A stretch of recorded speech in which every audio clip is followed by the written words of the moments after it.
ए जी काहू का कहतारू कहाँ जातर कमाए कहाँ माँ उरूप हाँ सुनी सुनावा डूब मारा बये राजाऊ जोई बजब पूर्व के देसवा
बोला और समस्या का है तोहार ए राजा जी हाँ तो लो हइयो बतिया सुनो सुनावा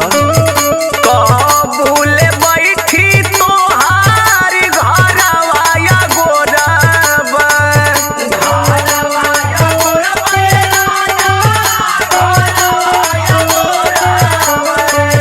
हम के लगेला जल्दी ससुरा हम छोड़बे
अगर हमार बात ना मनल न हाँ तो सुनो हम का करम का करबू हो कोनो बड़ियार घोटाला होई का हो लो हम बताव तनी का करम बोला रविंदर दीवाना जे पी छोड़ के जे जाईबा छोड़ के जे जाईबा छोड़ के जे जाईबा